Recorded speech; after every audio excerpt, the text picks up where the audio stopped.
Tiempo hermoso de alabarle al Dios, ¿verdad? Vamos a ir a la palabra del Señor y que en esta mañana su palabra nos hable. Estamos hablando sobre Primera de Corintios y vamos a referirnos a Primera de Corintios capítulo 10, ¿sí? Quisiera que usted en su bosquejo haga una anotación importante. Primera de Corintios capítulo 8, Primera de Corintios capítulo 10 y Romanos capítulo 14, Pablo habla sobre el mismo tema, del tema de la libertad. Le hemos llamado al tema de ahora el poder de la libertad. ¿Qué significa ser libre? Y cómo realmente nosotros podríamos tomar decisiones. ¿Cómo tomar decisiones? Anhelamos que en el ambiente espiritual que hemos vivido en esta mañana, el Espíritu Santo nos toque, porque este es un problema que debemos resolverlo porque se refiere a la vida cotidiana, a nuestro diario caminar, a nuestro día a día. En la pantalla de usted que está mirando dice el texto de Romanos 14, 17, porque el reino de Dios no es cuestión de comida o bebida, sino de justicia, paz y gozo en el Espíritu Santo. Quisiera pedirle que usted trate de grabarse este texto, de que el reino de Dios, note, el reino de Dios no se refiere al reino allá en el cielo, sino aquí en la tierra. El reino de Dios no es cuestión de comidas o bebidas, sino de justicia, paz y gozo en el Espíritu Santo. En base a este concepto va a fluir toda la predicación. ¿Qué significa ser libre realmente? ¿Bajo qué características usted y yo tomamos decisiones? Todos los días lo hacemos, ¿verdad? ¿Cómo saber si las decisiones que tomamos son las correctas? ¿Bajo qué enfoque, bajo qué cosmovisión mental usted y yo tomamos diariamente nuestras decisiones? Para entenderlo un poquito de la historia, tomemos realmente de referencia un libro hecho por Umberto Eco, publicado en 1980, en El nombre de la rosa. Ese es un libro realmente que marca un sistema de pensamiento que se repite hoy en día, en los tiempos actuales. La historia narra en la Edad Media, 1327, en un lugar en Italia en el cual se desarrolla la historia. Se escuchó que en esa abadía potencialmente había una herejía y el papa de ese entonces, Juan XXII, envía a un hombre especial, su nombre Guillermo de Baskerville. Este hombre era un analítico, este hombre era de la orden de los franciscanos, pero era un hombre erudito, un hombre muy inteligente, muy capaz. Y todo lo que él planteaba lo daba uso por una cosmovisión de su idea que tenía sobre el mundo. Era muy capaz, inteligente, era extremadamente razonador. Y se fue allá a investigar el asunto. Ahí se encuentra con un grupo de dominicos que tenían una característica especial. Había una de las bibliotecas más grandes de ese entonces, pero todos ellos empiezan a vivir experiencias terribles. Hay asesinatos. Entonces había dos cosmovisiones. La una, la de este hombre, de Guillermo de Baskerville, que buscaba, tomando muestras, haciendo ensayos, ejemplos, tratando de encontrar una razón lógica para los acontecimientos. Mientras tanto, Jorge de Burgos, que era un experto en los libros y que manejaba la biblioteca de ese entonces, él consideraba de que todos los asesinatos eran producto del diablo. Para él, la risa era del diablo. Él prohibía reírse y él manifiesta un pensamiento muy interesante.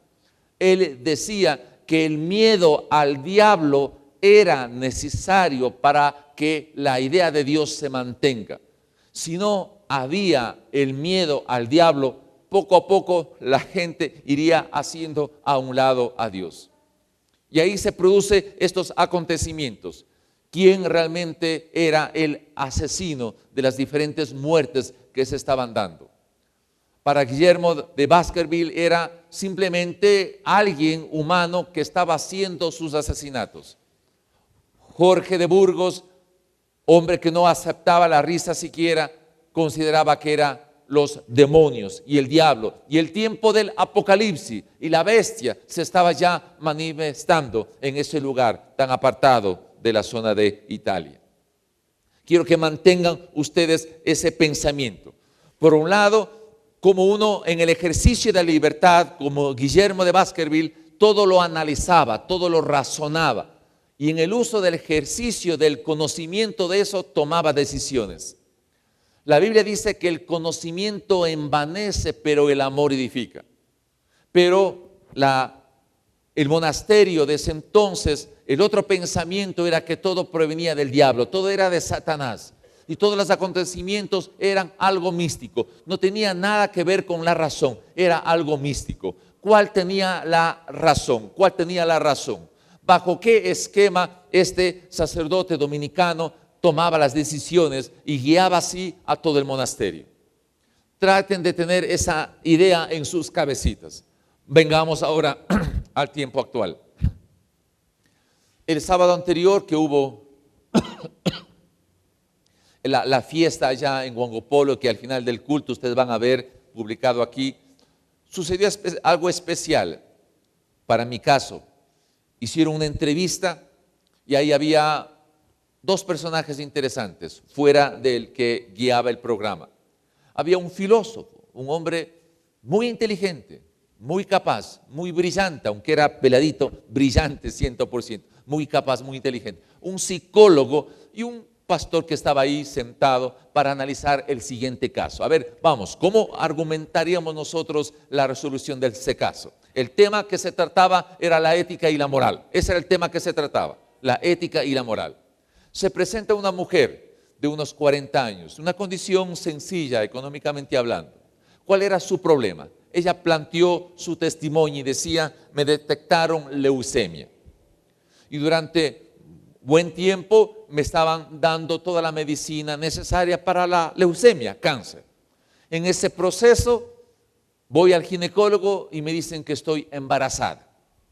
Entonces el punto era qué hacer con ese embarazo. El ginecólogo le dice, no puede usted mantenerse en esa condición.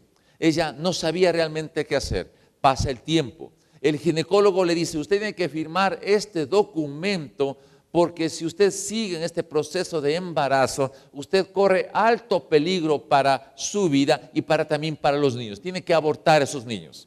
El médico, ¿estaba haciendo lo correcto? ¿Sí o no?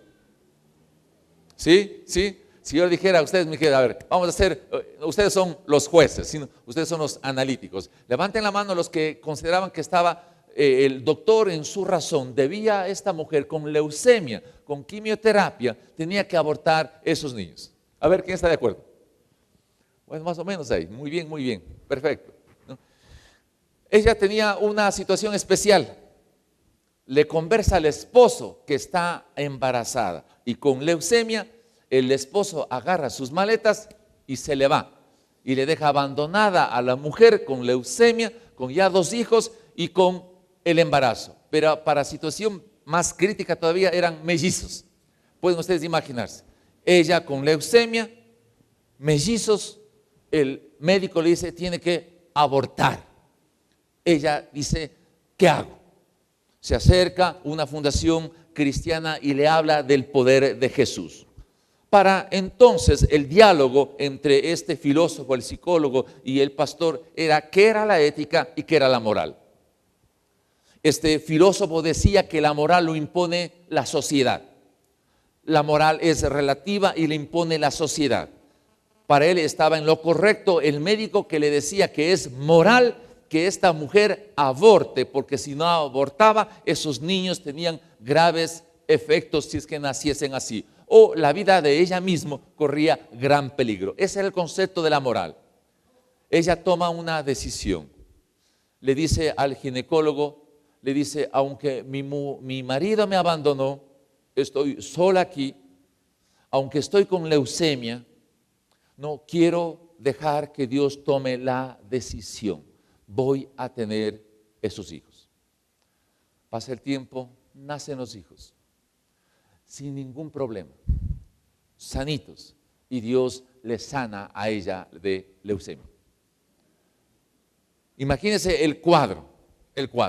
Entonces, la discusión se tornaba en que el punto de vista pastoral era de que hay una ética y hay una moral absoluta, y que la señora tomó la decisión de creer en esa moral absoluta de que Dios es dueño de la vida. ¿Dónde estaba el ejercicio de la libertad de ella? Descansaba en la moral absoluta que alguien le habló acerca del Dios eterno. El médico tenía también su cierta razón, ¿verdad? Porque si seguía el embarazo, ¿qué podía haberle sucedido? Hace algunos años vino acá a la iglesia una linda hermana con su hogar estable. Viene y dice: pastor, estoy embarazada. Y cuando eso ocurrió me vino a la memoria este caso. Pero, pastor, el médico me dice que este bebé que yo tengo tiene síndrome de Edwards. ¿Qué era el síndrome de Edwards? Es un síndrome que cuando nace el niño no puede lactar, no se desarrolla los músculos para que pueda lactar, no tiene la capacidad de quejarse, no tiene esa capacidad de quejarse para nada. Su sistema motriz va a estar completamente limitado. El doctor dice que debo abortar. ¿Qué dice pastor? Medio igualito, ¿no es cierto? Entonces yo decía, no podemos nosotros tomar una decisión de esa naturaleza, regido únicamente a la ley moral universal superior. Es Dios quien debe realmente quitar la vida o dejarle ahí. Él, realmente fiel al mandato de esa moral mayor, decidió tener a ese bebé. Dio a luz. Exactamente lo que dijo el doctor resultó. No se quejaba, no podía lactar, le daban un poco de alimentación a través de qué venas. Imagínense ustedes, ese hogar quedó un problema grave. Él y a la madre se dedicaba exclusivamente a atender a esa bebé que no podía desarrollarse para nada. No se quejaba. Pasaron unas semanas, me fui a verla. Era el cuadro tremendo.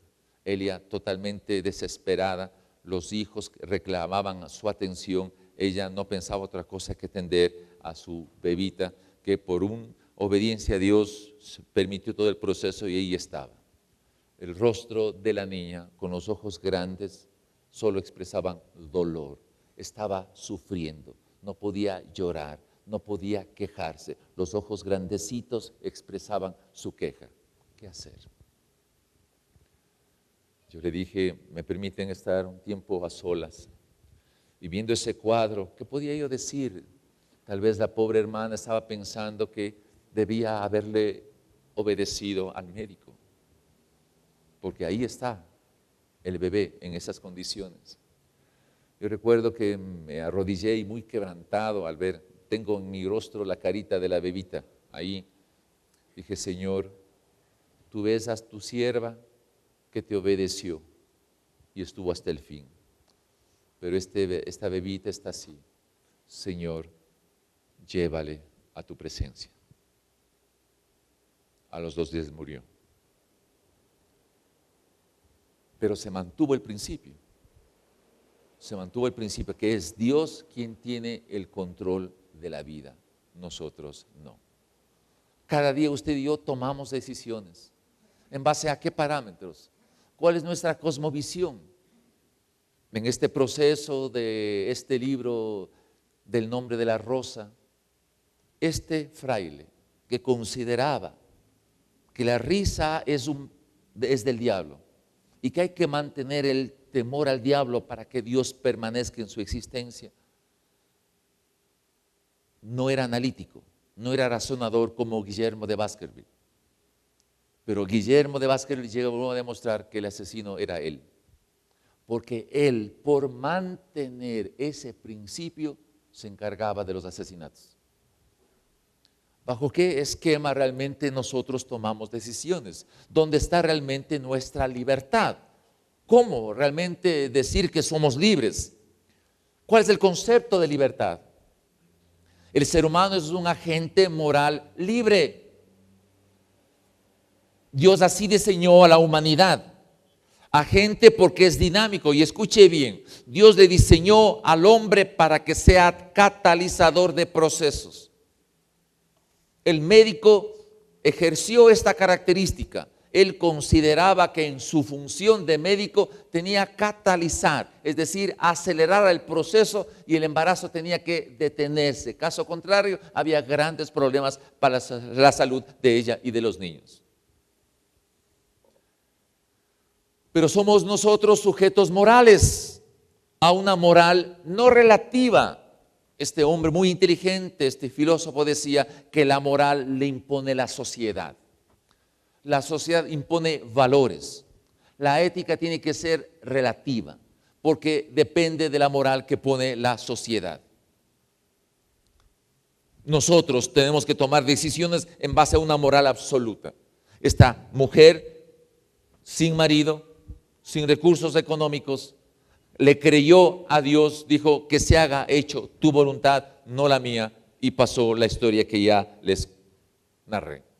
Pero somos libres, pero aquí viene la parte interesante. Somos libres de tomar decisiones. Si el médico hubiera hecho, por aceptación de la mujer, abortarle a esos niños, porque eran mellizos, él tenía que asumir esa responsabilidad. Si la mujer aceptaba que le hagan el aborto, ella tenía que asumir el efecto de esa decisión. Si Dios nos diseñó como agentes morales libres, cada decisión que nosotros tomemos debemos aceptar el efecto de esa decisión. Se entiende que es el ejercicio de la libertad. Si yo digo, yo soy libre para ser una persona promiscua, pues entonces tendrá que aceptar el efecto de esa decisión. Yo pregunto, vamos a suponer que se aprueba, vamos a suponer que se aprueba la despenalización del aborto por violación. Vamos a suponer que se acepta.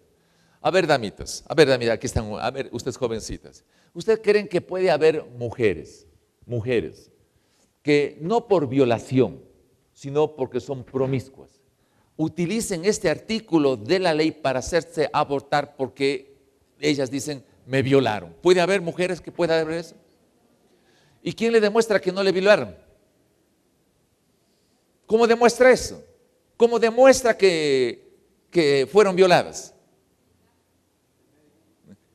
El médico puede utilizar, pero puede simularse una situación así. Es un poco complicada, ¿verdad? La situación.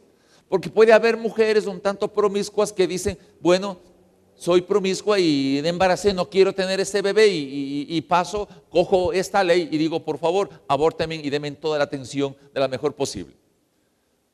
¿Bajo qué esquema moral yo puedo tomar decisiones? Una mujer de esa naturaleza, ¿cuál es su moral? La moral, fíjese, la moral puede decir, es que no quiero tener el bebé. Esa puede ser su moral y para de contar. No analiza qué causas le motivaron para que se quede embarazada. Simplemente ahí está el bebé. Fíjese este hecho, si se aprobase este código penal respecto a los médicos. Usted como médico le atiende, se muere, va preso. Porque se analiza el hecho, porque el paciente murió, no se analiza la intencionalidad de la intervención del médico, se analiza el hecho. ¿Bajo qué esquemas realmente estamos nosotros dando a una comunidad una ley para que se tome decisiones al respecto? No es un tema fácil, no es un tema fácil. Pero entonces el punto es, ¿cuál es mi moral? ¿Cuál es mi cosmovisión de la vida? Que yo lo adquiero para que en función de eso yo haga el ejercicio de mi libertad. ¿Cómo ejerzo el ejercicio de mi libertad? ¿Cómo lo realmente ejerzo? Y aquí surge otra pregunta, preguntas interesantes. ¿Es realmente libre el ser humano? ¿Qué dice usted? ¿Somos libres? ¿Sí o no? ¿Qué dice mi querida mía? ¿Somos libres realmente? Parece que sí. ¿Somos libres? Una buena pregunta. A ver, sinceramente habla. ¿Somos libres o no? Ay, aquí tenemos una gran guerra. Unos dicen sí, otros dicen no. Y es un problema. Entonces, ¿cuándo decir sí y cuándo decir no? Es un problema. Se vuelve relativo este punto. Se vuelve relativo. ¿Qué debemos hacer? La lámina, por favor. ¿Qué pasaría si el ser humano no acepta las consecuencias de su decisión? ¿Qué pasaría el ser humano si no acepta las consecuencias de su decisión? Una persona, hombre o mujer, toma decisiones equivocadas en la parte sexual y tiene SIDA. Y no acepta que está con SIDA. Pero decidió tener este tipo de vida. Pero no acepta la consecuencia de eso, de que tiene SIDA. ¿Qué tal? ¿Cómo vamos a manejar esto en la práctica? ¿Cómo vamos a manejar en la práctica? El punto es llevarle a la práctica. ¿Cómo vamos a manejar estos asuntos en la práctica, querido hermano? Fíjese una cosa, ¿hay libertad absoluta realmente? Podemos decir, sí, nosotros sí somos libres y de manera absoluta. Escuchen bien, querida iglesia, escuchen bien esto. Romanos, el capítulo 6, plantea este dilema. Romanos capítulo 6, verso 3. Dice ahí, antes yo era esclavo del pecado, y mis miembros eran instrumentos de la injusticia. Ahora en Cristo Jesús soy esclavo de la justicia y mis miembros son instrumentos de la justicia. ¿Ha cambiado mi estatus de esclavo? No ha cambiado mi estatus de esclavo. Antes era esclavo del pecado, hoy soy esclavo de la justicia. Entonces, ¿soy libre? ¿Qué lío pues no? ¿Qué lío es esto realmente? ¿Y cómo yo ejerzo mi libertad si no tengo claro el panorama? ¿Cómo ejerzo mi libertad? ¿Debo hacer? ¿No debo hacer? Y si lo hago, tomo la decisión de así hacerlo y estoy listo para pagar las consecuencias de mi decisión. Romanos 8:21 me dice, porque también la creación misma será libertada de la esclavitud de la corrupción. La naturaleza está gritando con dolores de parto, esperando la manifestación de los hijos de Dios, esperando de que los hijos de Dios se manifiesten para ser liberada de la esclavitud de la corrupción. La naturaleza está con gemidos de parto para pasar a la libertad gloriosa de los hijos de Dios.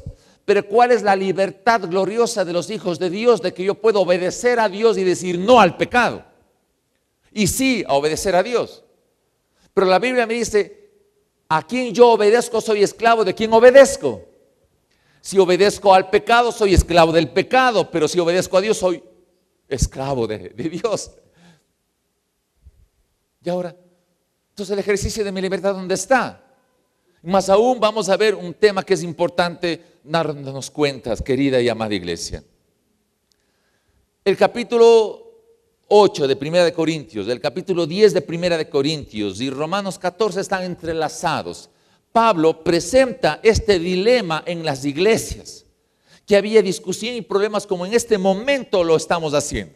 Y vamos a abrir un espacio para que se haga el dilema mayor. A ver. Tenemos libertad nosotros, este grupo, de que cuando nos da un ceviche riquísimo, pegarnos unos 2 o 3 vasos de cerveza. A ver, sean francotes. Están grabando ahí, ¿verdad? ¿No? Haga un ladito la grabación. ¿Qué dicen ustedes? ¿Sí o no? ¿Sí tenemos libertad? ¿Sí o no? ¿Los pastores debemos bailar? ¿Debemos bailar? ¿Sí o no? ¿Qué dicen? ¿Debemos o no bailar los pastores? Sí, dice. Esto se va a poner buenas. ¿El liderazgo debe irse a fiestas y bailar? Sí, claro que sí. Entonces todo el mundo en esta iglesia baila. Hasta los pastores. ¿Qué hacemos? ¿Debemos hacerlo o no debemos hacerlo? ¿Alguien de este grupo en algunas reuniones sociales se pega 1 o 2 whiskies? ¿Tiene libertad? Medio que sí, medio que no. Qué tremendo. Aquí la mitad dice sí y la mitad dice no. Puedo decir la mitad está salva y la mitad está condenada. Qué difícil, note usted, qué problema realmente que estamos enfrentando. ¿Dónde están realmente las circunstancias? Vamos por favor, al libro de Romanos, el capítulo 14, verso 1. Dice, escuche bien, voy a resumir lo que dice Romanos 14. Dice, reciban al que es débil en la fe, pero no para entrar en discusión. A ver, iglesia amada, escuche bien. Reciban, dice, al débil de la fe. Reciban, pero no discutan por ello. Luego el texto dice, para unos en su ejercicio de libertad pueden comer de todo lo que hay en la carnicería. Y está bien en el ejercicio de esa libertad, porque si da gracias a Dios por todo tipo de comida pueden comer. Pero dice el texto, pero para los débiles no comen carne, sino solo comen verduras. ¿Y qué vamos a hacer? Que usted le invitan y se pega una parrilla, se va a la Argentina y le pega una parrillada grandota, y va un débil y ve comer esa semejante cantidad de carne. ¿Y qué pide él? Pide cebollas, pide colcitas, pide coliflor, y se va a escandalizar ese hombre que es débil. Dice también el texto, para unos un día es el día especial de adorar a Dios. Para nosotros, ¿qué día es? ¿Y el sábado? ¿Y el martes? ¿Y el San Viernes? ¿Y qué pasó? No, para unos es santo el domingo, no puede hacer otra cosa que venir al culto. Y los otros días, viva la vida. Para otros todos los días son santos. Para otros el sábado es santo, los otros días no importa, pero el sábado es santo. Dice el texto que unos adoran a Dios un día determinado y eso está bien. Otros adoran otro día y eso también está bien. También está bien, dice en Romanos capítulo 14. Pero aquí viene la parte. Pablo dice a la iglesia, el que tiene la libertad de comer carne o beberse un vino o un vaso de licor, para generalizar, en su uso de su libertad, puede hacerlo, pero no critique al que no come carne. Y el que no come carne, no critique al que lo haga. Es el concepto de la libertad. Híjole, ¿cómo voy a manejar en forma práctica todo esto? Imagínense, si Patricio, vamos a poner, ¿no? Patricio y su esposa me invitan a mí a su casa, ¿no? Gracias por la invitación, ¿no? Y le llevan a mi hermano, me estoy olvidando, Johnny, ¿no? Johnny, le invitan a Johnny, ¿no? Y Johnny es un poco como débil de la fe, ¿no? Entre comillas, solo es una suposición, ¿verdad? Y me lleva Patricio y nos vamos y dice, y saca Patricio de su estante una linda botella de vino del año 40 antes de Cristo, ¿no? Tiene 2000 años de ser añejo, ¿no? Y entonces mi hermano Johnny dice, este pastor tomando vino en la casa del líder Patricio, qué terrible. ¿Puede suceder que eso ocurra eso? Por supuesto que sí. Aquí viene el punto que quisiera yo pedir su atención. Miren lo que dice el texto, ¿sí? Miren lo que dice el texto. Vamos por favor a 1 Corintios del capítulo 10, verso 23. Tengamos este escenario, ¿no? Este escenario que acabamos de mostrar. Dice el verso 23, todo está permitido, pero no todo es provechoso. Todo está permitido, pero no todo es provechoso. Entonces, ¿dónde está mi libertad? Pues, todo me es lícito, dice Reina Valera. Todo me es lícito, pero no todo es provechoso. Por lo tanto, hay alguien que está introduciendo una limitación en el ejercicio de mi libertad. Todo está permitido, pero no todo es constructivo. Por lo tanto, hay dos cosas aquí. No todo es provechoso, no todo es constructivo. Por lo tanto, se me está limitando en el ejercicio de mi libertad. ¿Dónde está, por lo tanto, la esencia del ejercicio de mi libertad? ¿Cómo yo debo actuar?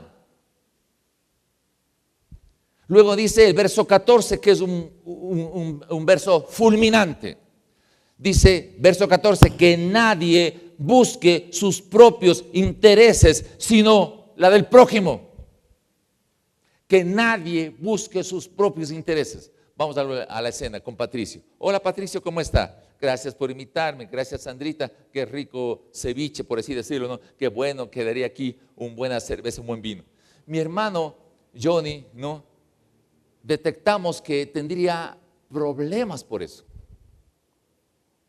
Entonces, en el ejercicio de mi libertad, le digo, Patricio, no tome ni yo el vino por amor a él. No porque yo no pueda hacerlo, sino por amor a él. Porque Dios envió a Jesucristo a que muera también por él. Y si yo soy piedra de tropiezo para él, yo peco contra Cristo, porque el conocimiento nos sube a la cabeza, pero el amor edifica, dice así el texto. Entonces, por amor al débil, yo no debo hacerlo. ¿Estoy en condiciones de ejercer esto?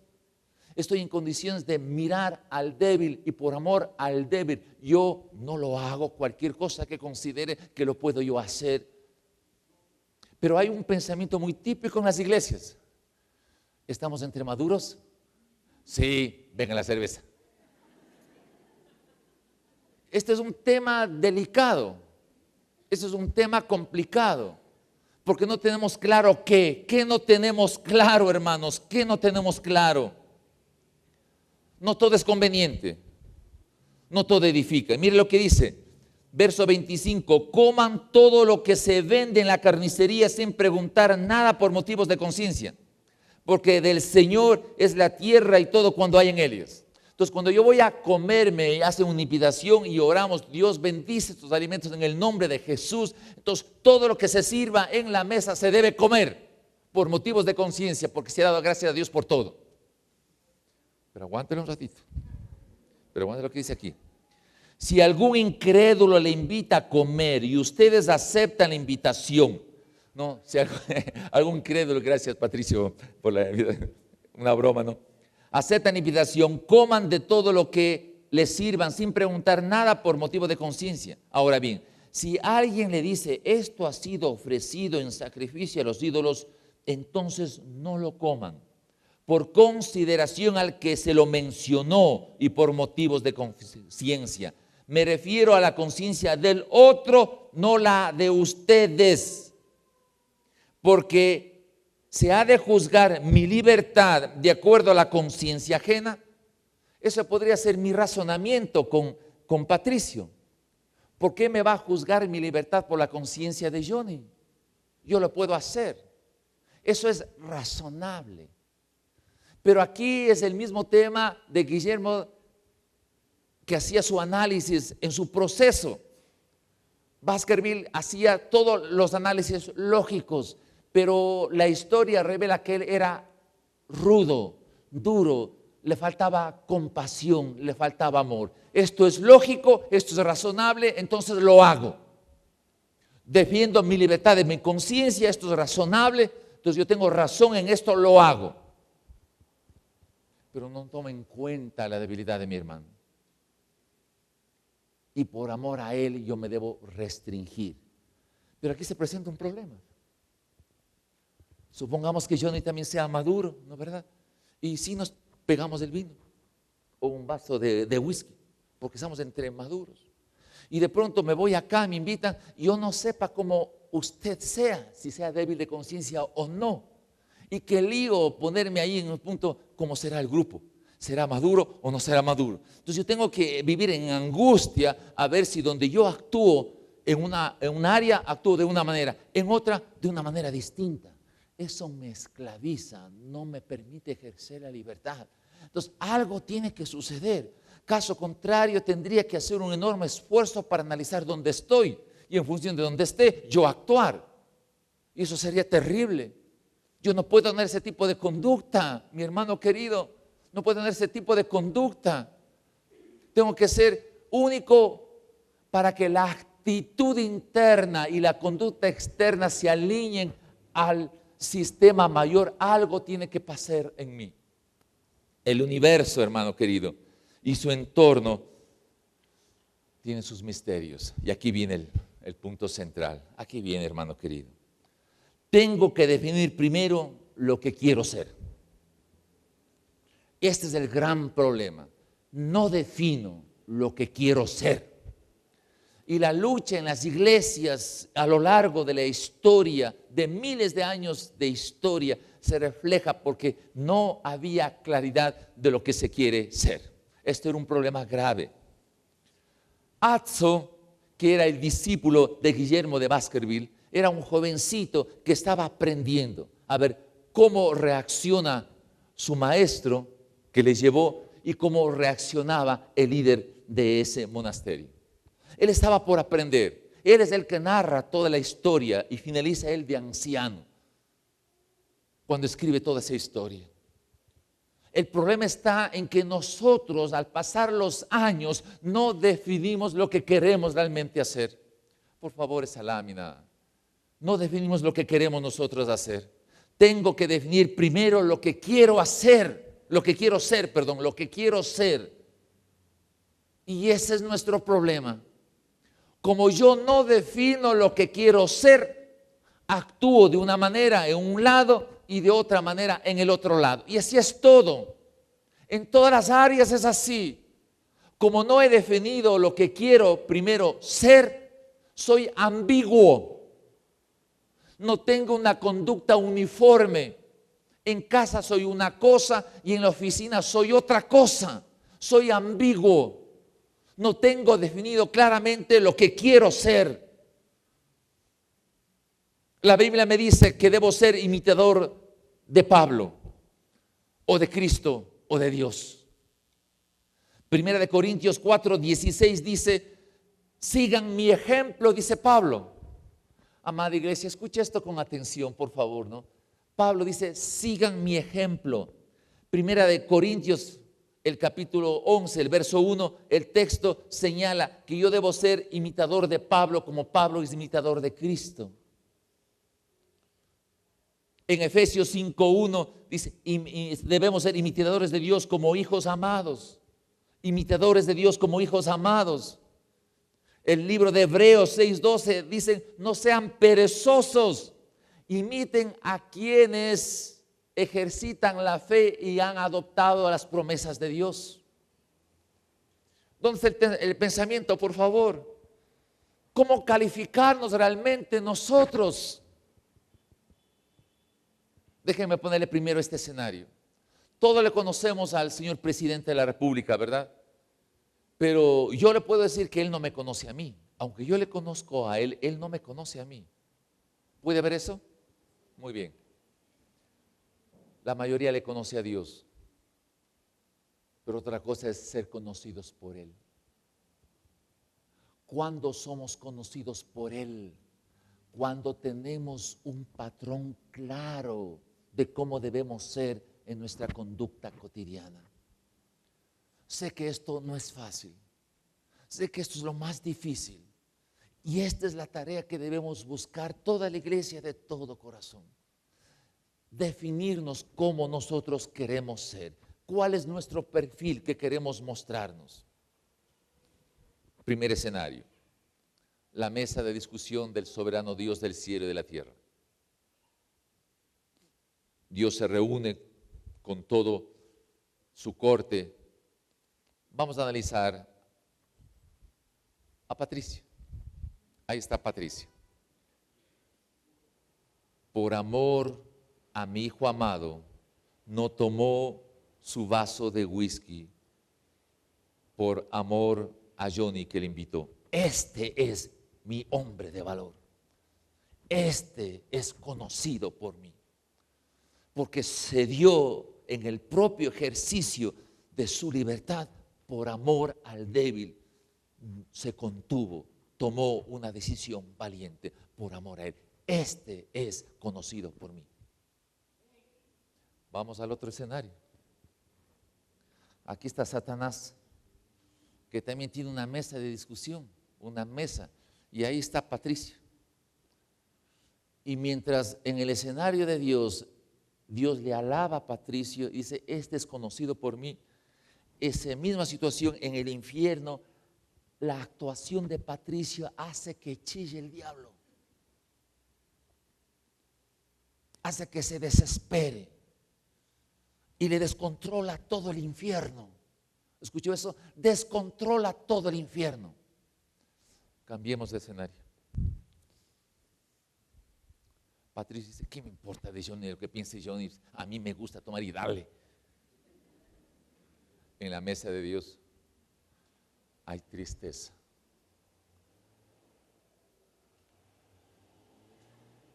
Dios se quebranta su corazón. Patricio pecó contra Cristo, no tuvo amor por Johnny el débil. Este escenario, este es mi Patricio, y le pone la foto con 3 velitas. Yo pregunto, ¿cómo estamos nosotros? ¿Cuáles son los escenarios en que realmente nosotros estamos viviendo? ¿Cuál es el escenario? ¿Cómo realmente nos verá Dios si tenemos conductas diferentes, uno diferente del otro? ¿Qué vamos a hacer?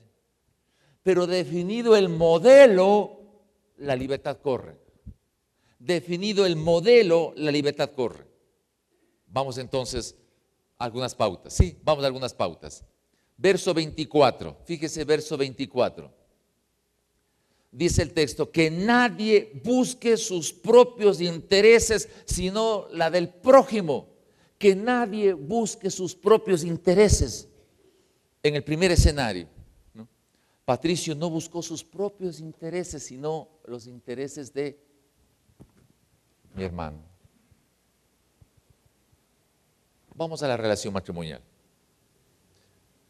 El hombre dice, le llama, mujer, he tomado una decisión. Desde hoy en adelante no buscaré satisfacer mis propios intereses, sino los tuyos, mujer. ¿Qué diría la mujer? ¿Qué diría Sandrita? ¿Verdad? Así, ¿no?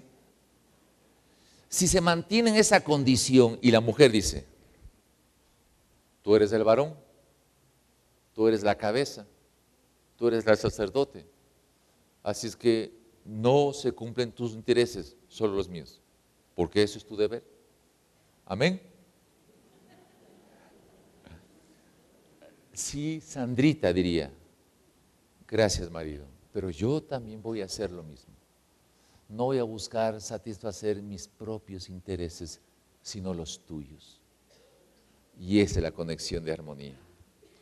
Cuando cada uno busca satisfacer los intereses del otro y no los propios.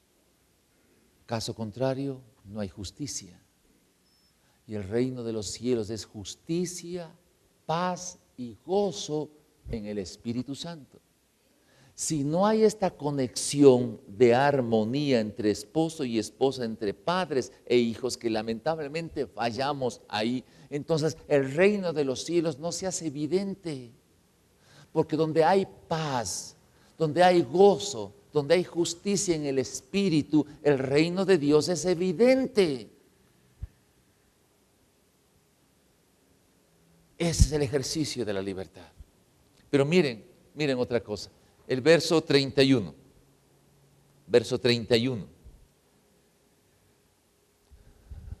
En conclusión, ya sea que comamos o bebamos o hagamos cualquier otra cosa, hagámosle todo para la gloria de Dios. Todo para la gloria de Dios. Yo realmente cuando invitan así a celebrar los matrimonios, yo voy, termino de celebrar el matrimonio y como quien dice, patitas, ¿para qué me sirven? Hasta luego, chao. Casi no me quedo ni para comer, porque yo sé que va después. Al que tenga oídos para oír, escuche. Porque no quiero ser piedra de tropiezo. Porque si quiero bailar, le cojo a mi mujer solitos en el dormitorio, bailamos el vals y el tango. Pero escondidos en la presencia de Dios, nada más. Mi hermano querido, el pastor tiene un problema especial aquí. Por efecto del débil tiene que restringirse, no por obligación, porque le dice un código, sino por amor al débil. Tiene que restringirse el pastor. Tiene que restringirse el pastor. Eso es natural. A veces es chistoso, una hermana me dice, feliz día, pastor. Dicen que es el día del pastor, ¿verdad? Que coincide con el día de las brujas, ¿no es cierto? O cercano al día de las brujas. Pero ser pastor implica definir un perfil donde caminar. Y aunque le cueste mucho armonizar ese perfil, yo debo ser conocido por él. Y aunque eso me limite el ejercicio de mi libertad, por amor al débil me debo restringir. Y mi hermano líder también. Pero eso es una decisión personal. Nadie le puede torcer el brazo. Es una decisión personal. Déjeme terminar de esta forma. La Biblia me dice, en el capítulo 14, verso 23, todo lo que no hago por convicción me es pecado. ¿Sabe dónde está el problema nuestro? Amada iglesia, definamos cuáles son nuestras convicciones respecto al tema del matrimonio, respecto al tema de las amistades, respecto a todos los temas. Por no haber elaborado sistemas de convicciones, lo que hagamos sin convicción es pecado. ¿Tomo o no tomo? Ya pequé. ¿Bailo o no bailo? Ya pequé. Ya pequé. Porque no tengo convicciones bien definidas. No tengo un marco referencial bien definido.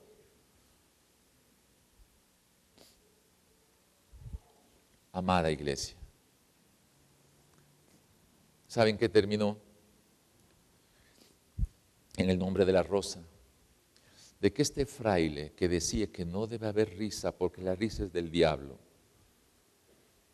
y si no mantenemos el miedo al diablo, Dios deja de existir, él era el asesino. Y le descubrió Guillermo de Baskerville. Y un forcejeo que ahí tuvieron los dos, se quemó toda la más grande biblioteca que había.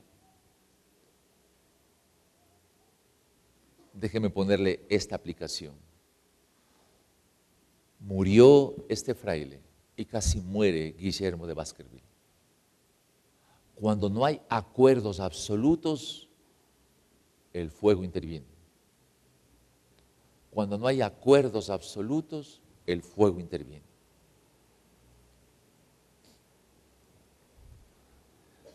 El nombre de la rosa es la historia de este Azzo que se enamoró de una mujer en su condición de fraile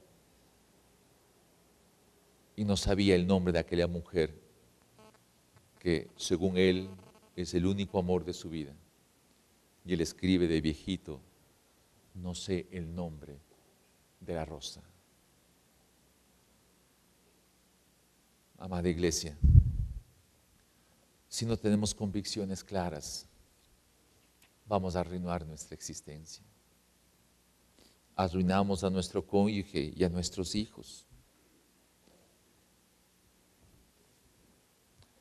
Porque el reino de Dios no es cuestión de comidas y bebidas, sino de justicia, paz y alegría en el Espíritu Santo.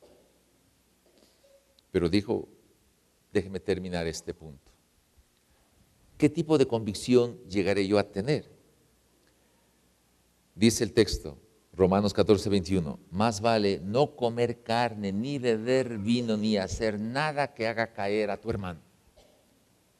Entonces defino mi convicción. Por evitar pasar problemas de cómo actuar en un lado o en el otro, defino no tomar jamás whisky. Porque así garantizo que en cualquier lugar donde esté, no haré que el débil se pierda por mi causa. Esta es una decisión de amor, no es un asunto de ley. Es en el ejercicio de mi libertad que paso al amor, cedo el paso al amor para la gloria de su nombre. yo decido tener el nivel de vida que la revelación me impacte a mí. Caso contrario, seguirá la discusión, seguirá la conversación. ¿Esto es bueno? ¿Esto es malo? No, esto sí es bueno, esto sí es malo. Y la iglesia ha entrado en conflictos. Yo debo llegar a tal nivel en que yo no critique a la persona que lo hace. Y si la persona que lo hace, no critique a la persona que no lo hace. Amada iglesia, el amor es fundamental. Porque tiene la capacidad de ceder. La capacidad de ceder. Una mezcla entre el razonamiento y el misticismo de la historia que les acabo de mencionar, del nombre de la rosa. Se manifiesta, si tradujéramos al tiempo actual, el ejercicio de una ética con una moral absoluta. Entonces la rosa tendría un nombre. Y la rosa tiene el nombre del amor. No en el nombre de la rosa sin nombre, sino en el nombre del amor. Eso me hace a mí libre, angustiarle a Satanás y levantar un aplauso en el cielo. Vamos a orar, ¿sí? Padre, con todo el corazón, queremos poner, Señor, este momento en tus manos. Cuántas cosas realmente pueden suceder en estos tiempos. Cuántos conceptos relativos de lo que es el ejercicio de la libertad. Cuántos desacuerdos. Cuántos falta de claridad. Porque no he tomado una decisión de qué quiero ser desde aquí en adelante. ¿Qué quiero ser? Espíritu Santo, tú nos has hablado en esta mañana y has puesto sobre el tapete que el reino de los cielos no es comida ni bebida, sino paz, justicia y gozo en el Espíritu Santo. Entonces el reino de los cielos es donde haya paz, donde haya justicia, donde haya gozo. Pero si hay tristeza, melancolía, injusticia, no es el reino de los cielos. Es mi reino, mi propio reino. Por eso, Señor, todos los que estamos aquí hemos caído de una o de otra manera.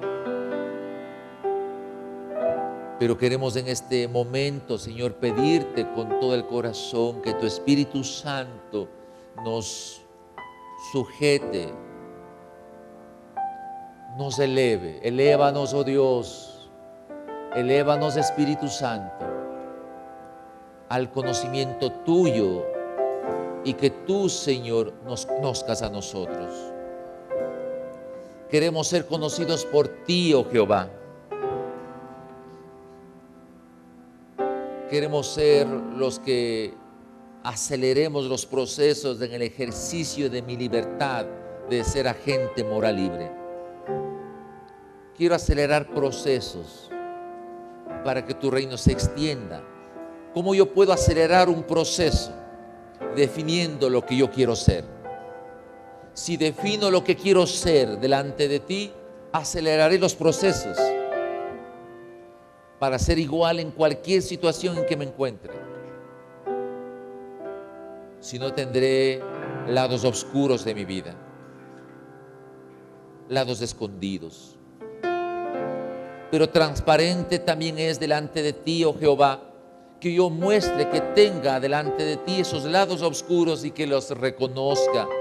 Y que te pida a ti, Señor, en este día, en este momento, que me ayudes a resolver esos lados oscuros. Que por el débil, Señor, dar paso al amor. Y asegurarme de lo que dice tu palabra, que nadie busque sus propios intereses, sino los intereses del otro. Oh Dios, levanta esta iglesia en esa condición. Que no nos critiquemos los unos a los otros, que no levantemos la mano para señalar el uno al otro. Que arreglemos nuestras diferencias, que conversemos nuestras diferencias. Oh Jehová, ayúdanos para ser partícipes del reino tuyo, que es paz, justicia y gozo en el Espíritu. Danos entendimiento, Señor, de lo que esto significa, la vida del Espíritu. Y ayúdanos, oh Jehová. ¿Les puedo molestar, querida iglesia? Nos ponemos de pie, ¿sí? Cójase la mano, abrácense. Mire, sienta que estamos unidos, ¿sí? Sienta que estemos unidos. Carlitos, ¿puede venir? Otra. Está con... Sí, quiero yo abrazar a alguien. Quiero yo abrazar a alguien. Sí. Este es mi amigo, sí. Pero para tener una idea, Señor, aquí estamos abrazándonos los unos a los otros. Y estamos de pie delante de ti como familia. Ayúdanos a apoyarnos los unos a los otros, Señor. No a criticarnos, sino a levantarnos. Ayúdanos a desarrollar un perfil honroso para la gloria tuya de lo que queremos ser. Ayúdanos a ejercer la libertad, Señor, que tú nos mandaste a hacer, sabiendo que somos esclavos de la justicia y obedientes a tu palabra. Gracias por esta iglesia, Señor. Gracias por la vida de todos los miembros de esta iglesia. Gracias por los pastores de esta iglesia, Señor. Gracias por sus familias, por sus cónyuges, por sus esposas, por sus hijos. Levántanos, Señor, como iglesia. Cúbrenos, Señor, en el caminar tuyo. Y permítenos levantarnos, oh Dios, en libertad, para extender tu reino en justicia, amor y gozo en el Espíritu. Te adoramos, Señor, con todo el corazón. En el nombre de Jesús. Amén. Querido.